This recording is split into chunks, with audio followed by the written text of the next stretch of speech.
Hello, music makers. Welcome back. It's time to swing. I might argue this is one of the most important things to understand in dance music. Let me show you a clip from the great bass player Victor Wooten, which I think sums up the concept perfectly. I don't have perfect pitch, but I don't care. Because you're not going to dance to the key, right? You don't dance because it's in the key. You dance to the groove.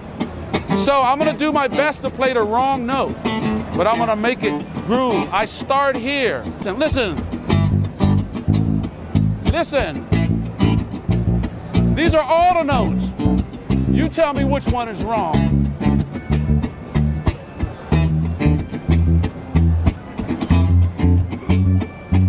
All the notes are right. We don't dance to the key. We don't dance to the pitch. We dance to the groove. Could not have said it better myself. For all of the videos I'm probably known for around chords, scales, keys, etc., none of that matters if you don't know where to place it. Here's everything you need to know about swing. Now, please don't misunderstand. I am not saying that if a track is not swung, it is not grooving. Swing is just one type of groove, or one aspect of it. No need to panic opening up the sessions of your unreleased tracks, adding swing to them all. It's not some magic catch-all solution that's going to work in every context. What I'm saying is crucial is your ability to recognize it, hear it, and feel it. So, enough talking, let's go straight in with an example. I've gone with a stereotypical synthwave vibe here. It's a slower tempo than the dance music I typically feature on this channel. We're at 100 BPM. That should make any changes a little more obvious for you. Also, typically this style isn't swung. It's straight, rigid, very machine-like. So messing with that vibe should be even more obvious. These rolling 16 bass notes and hi-hats I've got here are going to be perfect for demonstrating swing. In fact, this MIDI you see on the screen is triggering both the bass and the hi-hat, so we can hear them change at the same time.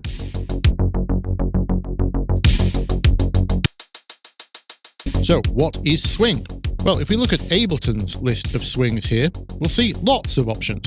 So straight away we can tell swing is not just one thing, it's not just on or off, we have options. Swing is normally accompanied by a number, a percentage number, a percentage for the amount. Now, unfortunately, there's no real standard for how this is measured. Some software uses 0 to 100%, and some, like the ones I'm showing here, start at 50%. Annoying, I know, but I'll explain later. Just know for now that the ones I'm demonstrating here start at 50, so 50 means no swing. Also annoying is when we apply swing in most software, it doesn't show us what's changing in the actual MIDI. It's all happening behind the scenes. I'll show what's happening later, but first let's just listen. Let's try applying this 57% swing.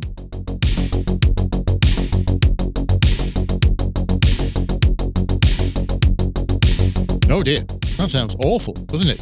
If that was a dance, that would be someone tripping over.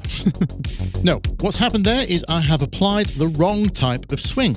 I have applied 8th note swing, but this isn't an 8th note groove. There's 16 in a bar here, so that's a 16th note. Normally when people talk about swing, unless they specify otherwise, they will be talking about 16th note swing. Let's apply that instead. 16th note swing at 57%.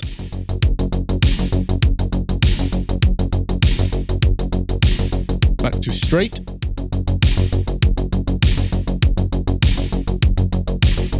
Swung.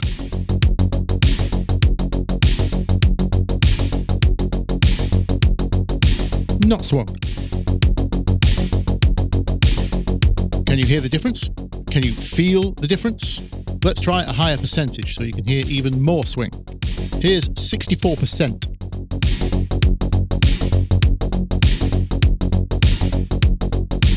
Back to no swing.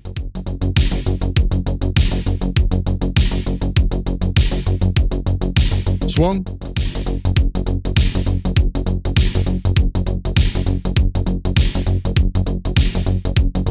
No swing.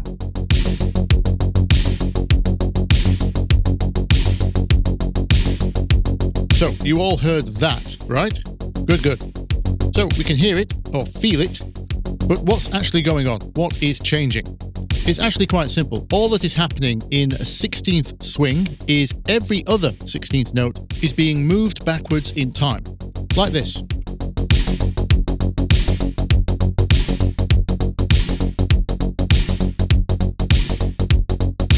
That's all it is. And that percentage that is shown is just the amount it is moved.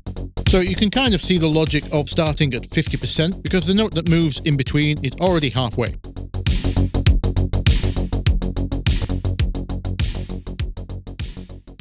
Now, one of the most common questions I get when people are learning about swing is what elements should be swung? Just the drums, the bass, everything?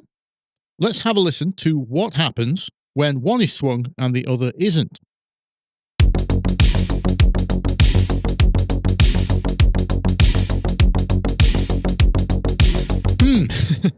Well, I'm not sure I would call that groovy, but it is a type of groove, I suppose.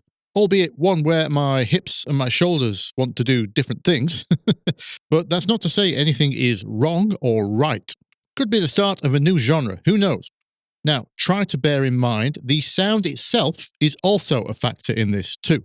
If the sound is quite transient rich, in other words, it has a hard attack at the beginning, and sounds that share the same frequency range, if two sounds like that have different grooves, they're going to interfere with each other more than sounds that don't share a frequency range and don't have a lot of attack. Let me show you with this bass here. This bass has a lot of transients at the beginning.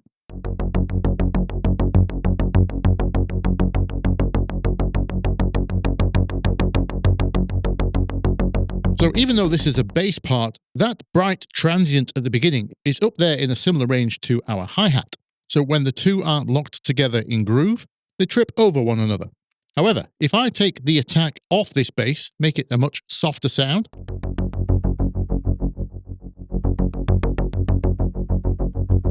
you'll notice the conflict isn't anywhere near as severe.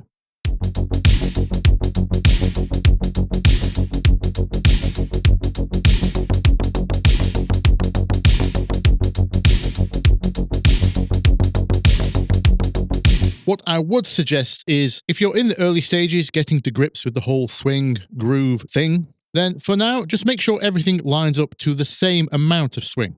Drums, bass, leads, stabs, vocals even. Anything with a rhythm, as much as you possibly can. Okay, so that's all nicely demonstrated on a slow 80s synthwave plot. Let's look at a more typical scenario for dance producers like you and me. If you work with mostly samples, or your current track just happens to be coming together mostly with samples, being aware of groove is even more important because you have less options to change it. Here's a classic example. So I've already chosen my kick and my clap. And now I'm at the stage where I'm looking through sample packs to find a good groovy top loop. And I find this one. So I really like that, but it's lacking a little bit of top frequency energy. I want some sizzle. So then I find this loop, which has a nice bright shaker part. Nice conga percussion in there as well. But the problem is, when we play them together, it's a bit of a mess.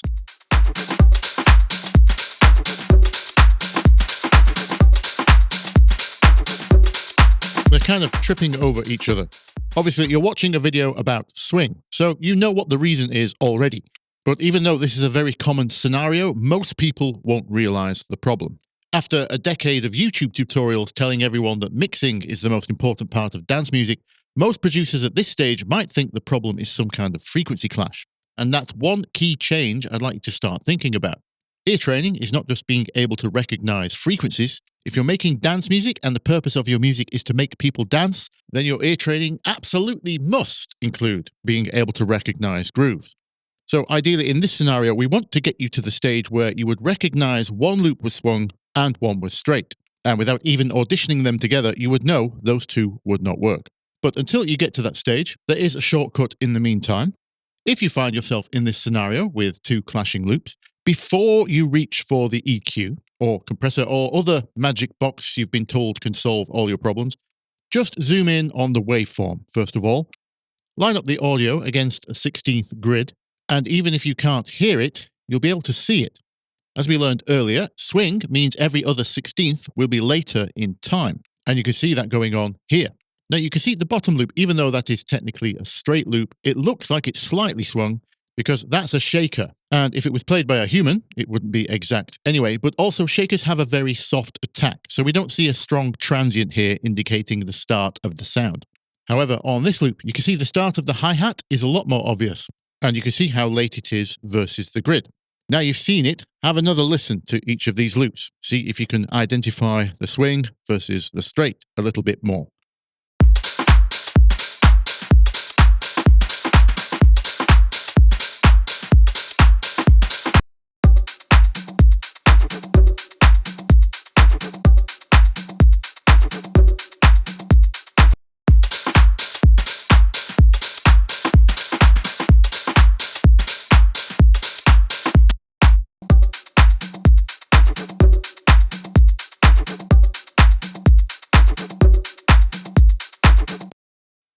Okay, so now we've identified it, what can we do about it? Well, obviously, we could just go and find another loop.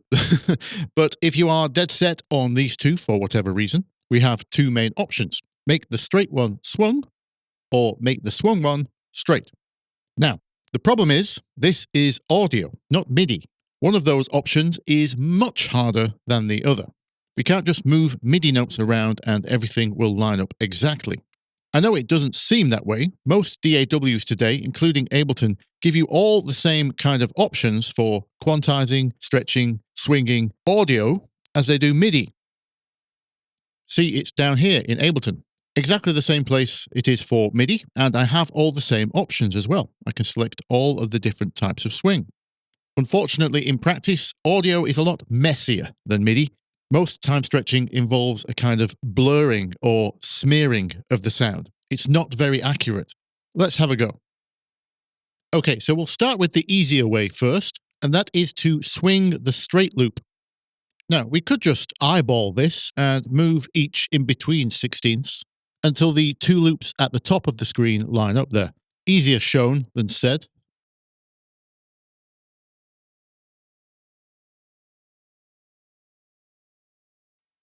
So we could just do that, or that might take a while depending on how long the loop is or how many you have. Let's have a listen though. Sounds good to me, but let's undo that and try a more automated way. If we could work out how much that first loop is swung, then we could just apply that to the whole loop with our normal swing settings.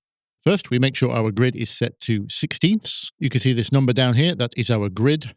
So as we discussed earlier, we know Ableton uses 50 to 100% to describe the amount of swing. So these first two 16ths, this eighth is 100% basically. Halfway across at 50%, that's no swing, straight groove. And then anything in between 50% and 100%, that is swung.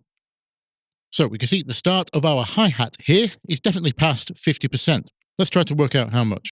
If we set the grid to 30 seconds, so that now means we can see a marker for 75%. So it's between 50 and 75.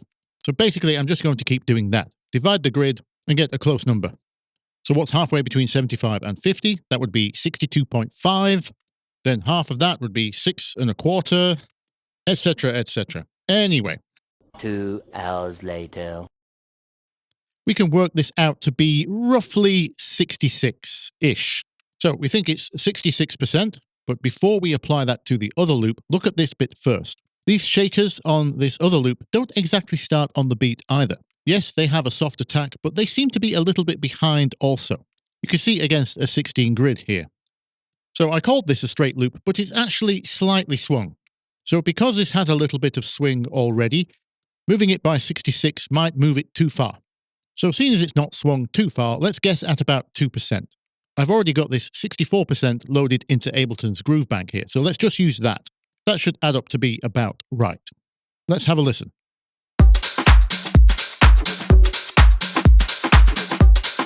Yes, sounds good. Let's listen to just this loop so we can hear what's changing.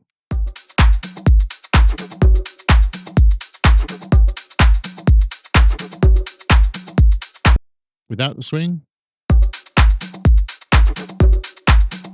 See, this is a lot subtler.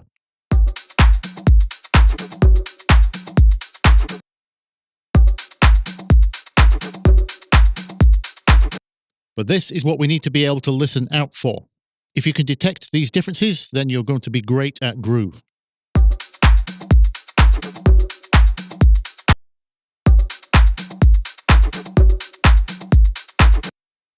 Let's listen back to the pair of them. Here's how they were before.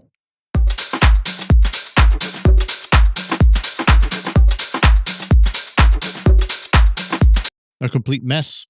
Now both swung.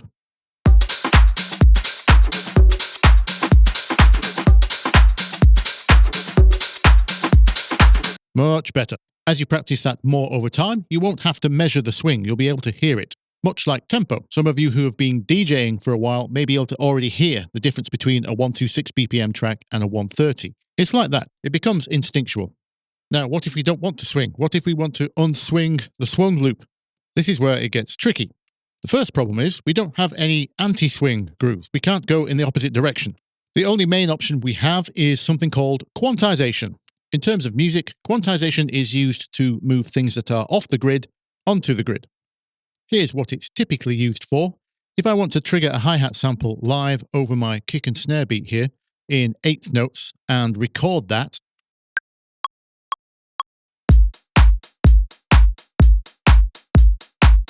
like that. Because I'm human, I'm not going to be exactly in time. As you can see, a little bit off grid, a little bit behind there. Not necessarily a problem in itself, but if we didn't want that, I can quantize this so it snaps exactly on the grid. The shortcut in Ableton, by the way, is Control-U, Control-Q for FL users. As you can see, it's moved my timing to exactly on the grid. So that's easy with MIDI, but let's attempt to quantize audio now. Make sure we set our grid to 16s. Hit the same quantize shortcut. Let's have a listen.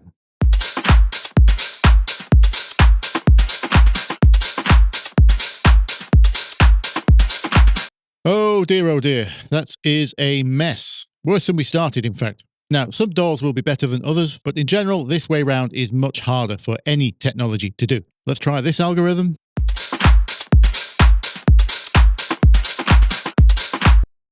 Nope. Better, but still terrible. There is one mode which will kind of work. Ableton calls it Beats mode. It's essentially the same idea as the old Propellerhead software Recycle. So instead of smearing and blurring with grains, which is how most of this stuff works today, for sounds with transients like drums, Beats mode just chops up the loop based on the transients, so you get each drum as an individual sample, so they don't get stretched or smeared. First, we need to make sure it's in this mode though, one-shot mode. If you leave it set to the default, it will try to loop and reverse bits to fill any space, and that just sounds terrible, like this.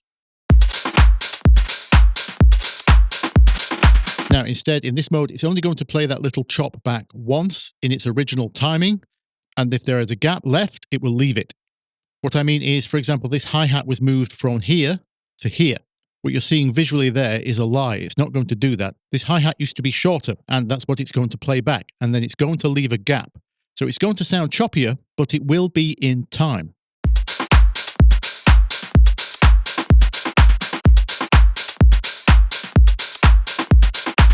There we go, much better than before. And now that should fit with our second loop.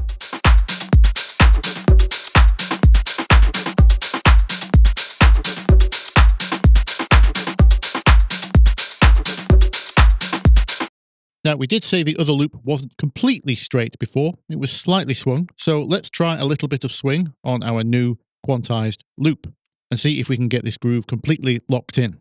Let's hear 52%.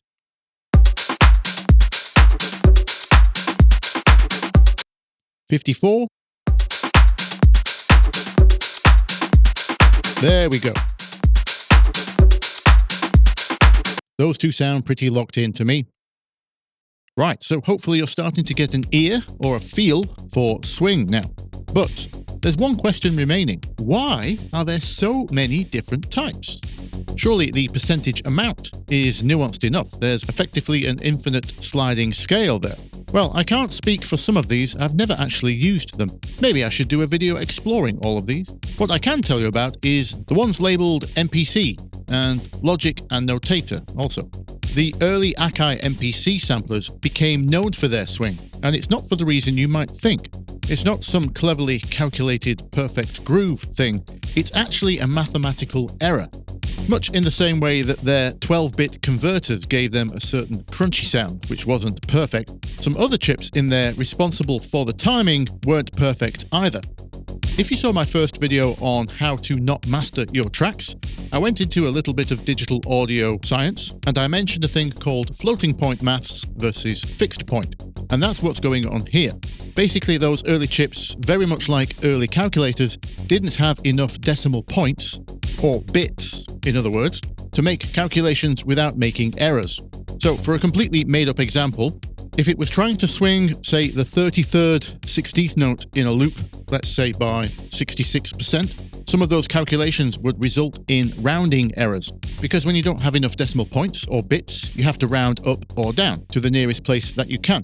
So parts of the sample got moved further forward or further back than exactly 66%. So overall, what was happening on these early Akai machines is every other 16th that was being swung was actually being swung by a slightly different amount, which gave them their own feel. And it's only in retrospect now, because we have this technology which can swing near perfectly, mathematically at least, that we've noticed some of this old technology has its own vibe going on. So what you see with all these variations is recordings of the timings from old technologies or even DAWs. Notator, for example, by eMagic, was essentially the first version of Logic. So what we have here, instead of a bunch of perfect percentage timings, we have a plethora of different quirky grooves, and some of these also influence the velocities too, not just the timing. Okie dokie. I hope you learned something. If you did, please consider returning the favor with a like or sub. There's also a link in the description to buy me a coffee. If you've got any questions, get typing. And until next week, I will see you in the comments. Bye-bye.